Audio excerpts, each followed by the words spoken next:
Hello everyone, welcome back to my YouTube channel. Hope you are all doing good. ನಾನಿವತ್ತು ಮಾಡ್ತಿರೋ video ಯಾವ topic ಬಗ್ಗೆ ಅಂದರೆ necessary makeup products ಬಗ್ಗೆ. ಈ ವಿಡಿಯೋದಲ್ಲಿ ಎಲ್ಲ ಪ್ರಾಡಕ್ಟ್ಸ್ ರೇಂಜು ಬಂದು ಅಫೋರ್ಡಬಲ್ಲಾಗೇ ಇರುತ್ತೆ. ಈ ವಿಡಿಯೋನ ಮಿಸ್ ಮಾಡದೆ ಕೊನೆ ತನಕ ನೋಡಿ. ಇದರಲ್ಲಿ ನೀವು ಯಾವುದಾದ್ರೂ ಪ್ರಾಡಕ್ಟ್ಸ್ನ ಯೂಸ್ ಮಾಡ್ತಿದ್ರೆ ನಿಮ್ಗದು ಹೇಗೆ ವರ್ಕ್ ಆಯಿತು ಅಂತ ನನಗೆ ತಿಳಿಸಿ. ಯಾವುದೇ ಮೇಕಪ್ ಶುರು ಮಾಡೋ ಮುಂಚೆ ನಾವು ಮುಖಕ್ಕೆ ಅಪ್ಲೈ ಮಾಡೋ ಫಸ್ಟ್ ಪ್ರಾಡಕ್ಟ್ ಬಂದು ಪ್ರೈಮರ್ ಆಗಿರುತ್ತೆ. ಆಬ್ವಿಯಸ್ಲಿ ಸ್ಕಿನ್ ಕೇರ್ ಆದಮೇಲೆ ಅಪ್ಲೈ ಮಾಡೋ ಫಸ್ಟ್ ಮೇಕಪ್ ಪ್ರಾಡಕ್ಟ್ ಪ್ರೈಮರ್ ಏನು ಮಾಡುತ್ತಪ್ಪ ಅಂದರೆ ನಮ್ಮ ಸ್ಕಿನ್ನಲ್ಲಿ ಏನಾದರೂ ತುಂಬ ಪೋರ್ಸ್ ಇದ್ದರೆ ಅದ್ರ ಅಪಿಯರೆನ್ಸ್ ಹೊರಗೆ ಕಾಣೋದು ಕಡಿಮೆ ಕಾಣೋ ಥರ ನೋಡ್ಕೊಳ್ಳುತ್ತೆ. ಅದಾದಮೇಲೆ ನಾವು ಫೌಂಡೇಶನ್ ಎಲ್ಲ ಹಾಕಿದಾಗ ಅದು ಪೋರ್ಸ್ಗೆ ಹೋಗಿ ಕುತ್ಕೊಳ್ಳದೆ ಇರೋ ಥರ ನೋಡ್ಕೊಳ್ಳುತ್ತೆ. ಇಲ್ಲಿ ನಾನು ರೆಕಮೆಂಡ್ ಮಾಡ್ತಿರೋ ಪ್ರೈಮರ್ ಬಂದು ಲ್ಯಾಕ್ಮಿ ಅವ್ರದ್ದು. ಇದ್ರ ಪ್ರೈಸ್ ಇಲ್ಲಿ ನಿಮಗೆ ನೋಡ್ತಾ ಇದ್ದರೆ $299 ಇದೆ. ಬಟ್ ಇದು ಆಲ್ಮೋಸ್ಟ್ ಯಾವಾಗೂ ಅರೌಂಡ್ $200 ಆಫರ್ ಇರುತ್ತೆ, ನೀವು ಪರ್ಚೇಸ್ ಮಾಡ್ಬೋದು. ನಾನು ಪ್ರೈಮರ್ ಅಪ್ಲೈ ಮಾಡಾದ್ಮೇಲೆ ಆ ಗ್ಲೋ ನಿಮಗೆ ಇನ್ಸ್ಟಂಟಾಗಿ ಗೊತ್ತಾಗುತ್ತೆ. ಪ್ರೈಮರ್ನ ಅಪ್ಲೈ ಮಾಡಿ ಆದಮೇಲೆ ನಾವು ಮುಖಕ್ಕೆ ಅಪ್ಲೈ ಮಾಡೋ second makeup foundation. College going ಸ್ಟೂಡೆಂಟ್ಸ್ಗೆ ಮೀಡಿಯಮ್ ಕವರೇಜ್ ಫೌಂಡೇಶನ್ ಆದರೆ ತುಂಬ ಒಳ್ಳೆಯದು, ಇಲ್ಲ ಫುಲ್ ಕವರೇಜ್ ಫೌಂಡೇಶನ್ ಆದರೆ ಅದು ಹೆವಿ ಗಾಡಿ ಮೇಕಪ್ ಥರ ಫೀಲ್ ಆಗುತ್ತೆ. ನಾನು ಒನ್ ಆಫ್ ಮೈ ಫೇವ್ರೆಟ್ ಫೌಂಡೇಶನ್ನ ತೋರಿಸ್ತಾ ಇದ್ದೀನಿ. ಇದು ಮಾಮಾ ಅರ್ತ್ ಅವ್ರದ್ದು ವಿಟಮಿನ್ ಸಿ ಫೌಂಡೇಶನ್. ಇದ್ರದ್ದು ಶೇಡ್ ಬಂದು ಅಂದರೆ ನನ್ನ ಸ್ಕಿನ್ ಕಲರ್ಗೆ ನಾನು ಯೂಸ್ ಮಾಡೋ ಶೇಡು ನ್ಯೂಡ್ ಗ್ಲೋ. ಇದು ತುಂಬ ಚೆನ್ನಾಗಿ ಸ್ಕಿನ್ನಿಗೆ ಬ್ಲೆಂಡ್ ಆಗುತ್ತೆ. ಇದು ಎಲ್ಲ ಸ್ಕಿನ್ ಟೈಪ್ಸ್ಗೂ ಕೂಡ ಸೂಟ್ ಆಗುತ್ತೆ. ನೀವೇ ನೋಡ್ತಾ ಇರ್ಬೋದು, ಇದು ತುಂಬ ಬ್ಲೆಂಡ್ ಆದಮೇಲೆ ಇನ್ಸ್ಟಂಟಾಗಿ ಗ್ಲೋಯಿ ಫಿನಿಶ್ ಕೊಡುತ್ತೆ ಸ್ಕಿನ್ನಿಗೆ. ಎವ್ರಿ ಡೇ ಯೂಸ್ಗಂತೂ ಇದು ತುಂಬಾ ಬೆಸ್ಟ್. ಆ್ಯಂಡ್ ಇದು ಅಫೋರ್ಡಬಲ್ ಕೂಡ ಇದೆ, ವಾಟರ್ ಪ್ರೂಫ್ ಕೂಡ. ಎಸ್ಪೆಷಲಿ ನೀವೇನಾದ್ರು ಮೇಕಪ್ಪಲ್ಲಿ ಬಿಗಿನರ್ಸ್ ಆಗಿದ್ರೆ, ಕಾಲೇಜ್ ಗೋಯಿಂಗ್ ಗರ್ಲ್ಸ್ ಆಗಿದ್ರೆ ನಿಮ್ಮ ಸ್ಕಿನ್ನಿಗೆ ಸೂಟ್ ಆಗುತ್ತೆ.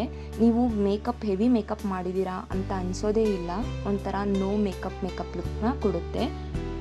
ಎವ್ರಿಡೇ ಮೇಕಪ್ ಆಗಿರೋದ್ರಿಂದ ಕನ್ಸಿಲರ್ ಏನು ಅವಶ್ಯಕತೆ ಇರಲ್ಲ. ಅದಾದಮೇಲೆ ಫೌಂಡೇಶನ್ ಹಾಕಿ ಆದಮೇಲೆ ನೆಕ್ಸ್ಟ್ ಸ್ಟೆಪ್ ಬಂದು ಕಾಂಪ್ಯಾಕ್ಟ್ ಪೌಡರ್. ನಾನು ಯಾವಾಗಲೂ ಕಾಂಪ್ಯಾಕ್ಟ್ ಪೌಡರ್ ಯೂಸ್ ಮಾಡೋದು ಕಡಿಮೆ. ನಾನು ನಾರ್ಮಲ್ ವೈಟ್ ಪೌಡರಿಂದನೇ ನನ್ನ ಮೇಕಪ್ನ ಸೆಟ್ ಮಾಡ್ತೀನಿ. ನಿಮಗೇನಾದರೂ ಕಾಂಪ್ಯಾಕ್ಟ್ ಪೌಡರ್ ರೆಕಮೆಂಡೇಷನ್ ಬೇಕಂದರೆ ನಾನು ಇಲ್ಲಿ ಸ್ಕ್ರೀನ್ ಮೇಲೆ ತೋರಿಸ್ತಾ ಇದ್ದೀನಿ. ಲ್ಯಾಕ್ಮಿ ಕಾಂಪ್ಯಾಕ್ಟ್ ಪೌಡರ್ ಆಗಿರ್ಬೋದು ಅಥವಾ ಮೆಬಿಲಿನ್ ಫಿಟ್ ಮಿ ಪೌಡರ್, ಎರಡೂ ಕೂಡ ತುಂಬಾ ಚೆನ್ನಾಗಿದೆ. ನಾನು ಅದನ್ನು ಆಲ್ರೆಡಿ ಒಂದ್ಸಲ ಯೂಸ್ ಮಾಡಿದ್ದೀನಿ. ನಿಮ್ಮ ಸ್ಕಿನ್ ಕಲರ್ಗೆ ಯಾವ ಶೇಡ್ ಸೂಟ್ ಆಗುತ್ತೆ ಅದನ್ನು ನೋಡಿ ಬೈ ಮಾಡಿ. ಸ್ಟೆಪ್ ಬಂದು ಐ ಮೇಕಪ್. ಕಣ್ಣನ್ನು ನೀಟಾಗಿ ಕಣ್ಣಿಗೆ ಮೇಕಪ್ ಮಾಡಿ ಮುಗಿದ್ಬಿಡ್ತು ಅಂತ ಅಂದರೆ ಅರ್ಧ ಮೇಕಪ್ ಮುಗ್ದಂಗೆ. ನಾನು ಇಲ್ಲಿ ಯೂಸ್ ಮಾಡಿರೋ ಕಾಜಲ್ ಬಂದು ಕಲರ್ ಬಾರ್ ಅವ್ರದ್ದು. ತುಂಬಾ ಚೆನ್ನಾಗಿದೆ, ತುಂಬಾ ಮ್ಯಾಟಿಫೈಯಿಂಗ್ ಆಗಿದೆ. ಮಸ್ಕಾರ ನಿಮ್ಮ ಲ್ಯಾಶಸ್ನ ಎಲಾಂಗೇಟಾಗಿ ಕಾಣೋಕ್ಕೆ ಹೆಲ್ಪ್ ಮಾಡುತ್ತೆ. ಐಲೈನರ್ ಡ್ಯಾಸ್ಲರ್ ಕೂಡ ಚೆನ್ನಾಗಿದೆ, ನೀವು ಬೇಕಿದ್ರೆ ಲ್ಯಾಕ್ಮಿನ ಪರ್ಚೇಸ್ ಮಾಡ್ಬೋದು. ಐಬ್ರೋಸ್ನ ಸೆಟ್ ಮಾಡೋದಕ್ಕೆ ನಾನು ಮಾರ್ಸ್ ಬ್ರೋ ಪ್ಯಾಲೆಟ್ನ ಯೂಸ್ ಮಾಡ್ತೀನಿ. ತುಂಬಾ ಅಫೋರ್ಡಬಲ್, ಅರೌಂಡ್ $225 ನಿಮಗೆ ಸಿಗುತ್ತೆ. ನೀವೇ ಇಲ್ಲಿ ನೋಡ್ತಾ ಇದ್ರೆ ನಾನು ಯೂಸ್ ಮಾಡಿರೋದು ನಿಮಗೆ ಗೊತ್ತಾಗುತ್ತೆ. ಬ್ಲ್ಯಾಕ್ ಶೇಡ್ಸಲ್ಲಿ ಮತ್ತು 2 ಬ್ರೌನ್ ಶೇಡ್ಸಲ್ಲಿದೆ. ನಾನು ಯೂಶ್ವಲಿ ಯಾವಾಗ್ಲೂ ಜೆಟ್ ಬ್ಲ್ಯಾಕ್ ಯೂಸ್ ಮಾಡಲ್ಲ. ಅದು ನಾವು ಐಬ್ರೋಸ್ನ ಫಿಲ್ ಮಾಡಿದ್ದೀವಿ ಅನ್ನೋದು ಎವಿಡೆಂಟಾಗಿ ಕಾಣುತ್ತೆ. ಐಬ್ರೋಸ್ ನ್ಯಾಚುರಲ್ ಆಗಿದ್ರೇ ನನಗಿಷ್ಟ. ಸೊ ನಾನು ಲೈಟ್ ಬ್ಲ್ಯಾಕ್ ಕಲರ್ ಮತ್ತು ಲೈಟ್ ಬ್ರೌನ್ ಕಲರ್ ಎರಡನ್ನೂ ಮಿಕ್ಸ್ ಮಾಡ್ತೀನಿ. ಡೇ ಯೂಸ್ಗೆ ಈ ಪ್ಯಾಲೆಟ್ ತುಂಬ ಚೆನ್ನಾಗಿದೆ, ನೀವು ಕೂಡ ಒಂದ್ಸಲ ಟ್ರೈ ಮಾಡಿ. ಲಾಸ್ಟ್ ಮೇಕಪ್ ಪ್ರಾಡಕ್ಟ್ ಬಂದು ಸ್ಟ್ರೋಬ್ ಕ್ರೀಮ್. ಮಾಲಲ್ಲಿ ತುಂಬ ಪ್ರಾಡಕ್ಟ್ಸ್ನ ಪರ್ಚೇಸ್ ಮಾಡಿದಾಗ ಫ್ರೀಯಾಗಿ ಸಿಕ್ಕಿತ್ತು. ಸೊ ಅದಕ್ಕೋಸ್ಕರ ನಾನು ಇದನ್ನೇ ಯೂಸ್ ಮಾಡ್ತಿದ್ದೀನಿ. ನಾನು ಎಕ್ಸ್ಟ್ರಾ ಹೈಲೈಟರ್ ಅದೆಲ್ಲ ಏನೂ ಪರ್ಚೇಸ್ ಮಾಡಿಲ್ಲ. ಬಿಕಾಸ್ ನಾನು ಹೈಲೈಟರ್ ಅದೆಲ್ಲ ಎವ್ರಿ ಡೇ ಬೇಸಿಸ್ ಮೇಲೆ ಯೂಸ್ ಮಾಡಲ್ಲ. ನೀವು ಯಾವುದಾದ್ರೂ ಬ್ರ್ಯಾಂಡಿಂದು ಒಂದು ಹೈಲೈಟರ್ ಇಟ್ಕೊಂಡ್ರೆ ಸಾಕು, ಅದನ್ನು ಫಂಕ್ಷನ್ಸ್ಗಳಿಗೆ ಕೂಡ ಯೂಸ್ ಮಾಡ್ಬೋದು. ಹೈಲೈಟರ್ ಬಂದು ಈ ಥರ ನಾವು ಅಪ್ಲೈ ಮಾಡಿದಾಗ ಅದೊಂದು ಗ್ಲೋಯಿ ಫಿನಿಶ್ ಕೊಡುತ್ತೆ. ನನಗೆ ಎವ್ರಿ ಡೇ ಆಫೀಸ್ ಯೂಸ್ಗೆ ಇಷ್ಟೊಂದು ಗ್ಲೋಯಿ ಫಿನಿಶ್ ಕೊಟ್ಟರೆ ಇಷ್ಟ ಆಗಲ್ಲ. ಸೊ ಇದನ್ನು ನಾನು ಅಕೇಶ್ನಲಿ ಯೂಸ್ ಮಾಡ್ತೀನಿ. ಇದೆಲ್ಲ ಮೇಕಪ್ ಮಾಡಿ ನೀವು ಮೇಕಪ್ ರಿಮೂವ್ ಮಾಡದೆ ಮಲ್ಕೊಂಡ್ರಿ ಅಂದರೆ ನಿಮ್ಮ ಸ್ಕಿನ್ನು ತುಂಬ ದಿನದಿಂದ ಮೇಂಟೈನ್ ಮಾಡಿರೋದು ಹಾಳಾಗೋಗ್ಬಿಡುತ್ತೆ. ಸೊ ನಿಮ್ಮ ಎಲ್ಲ ಮೇಕಪ್ ಪ್ರಾಡಕ್ಟ್ಸ್ನ ಪರ್ಚೇಸ್ ಮಾಡುವಾಗ ಮೇಕಪ್ ರಿಮೂವರ್ನ ಮಿಸ್ ಮಾಡದೆ ಪರ್ಚೇಸ್ ಮಾಡಿ. ಯಾವಾಗಲೇ ಮೇಕಪ್ ಹಾಕಿ ಹೊರಗೋಗಿ ಬಂದಮೇಲೂ ನೀವು ಬೆಡ್ಗೆ ಹೋಗೋ ಮುಂಚೆ ಮೇಕ್ ಶೋರ್ ನಿಮ್ಮ ಮೇಕಪ್ನ ರಿಮೂವ್ ಮಾಡಿನೇ ಮಲಗಬೇಕು. ವಿತ್ ಮೇಕಪ್ ಆನ್ ದಯವಿಟ್ಟು ಮಲ್ಕೋಬೇಡಿ.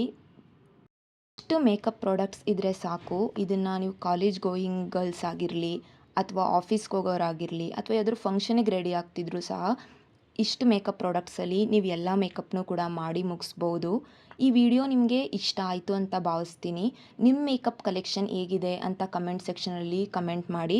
ಇದ್ರದ್ದು ಯಾವುದಾದ್ರೂ ಲಿಂಕ್ ಬೇಕಿದ್ರೂ ಕೂಡ ಕಮೆಂಟ್ ಮಾಡಿ, ನಾನು ನಿಮಗೆ ಆ ಲಿಂಕ್ನ ಶೇರ್ ಮಾಡ್ತೀನಿ. ಇದರಲ್ಲಿ ಯಾವುದಾದ್ರೂ ಇಂಡಿವಿಜುವಲ್ ಪ್ರಾಡಕ್ಟ್ಸ್ದು ರಿವ್ಯೂ ಬೇಕು ಅಂದರೂ ಕೂಡ ನೀವು ನನಗೆ ಕಮೆಂಟ್ ಮಾಡ್ಬೋದು. ಅದನ್ನು ಕೂಡ ನಾನು ರಿವ್ಯೂಸ್ ಮಾಡೋಕ್ಕೆ ಟ್ರೈ ಮಾಡ್ತೀನಿ.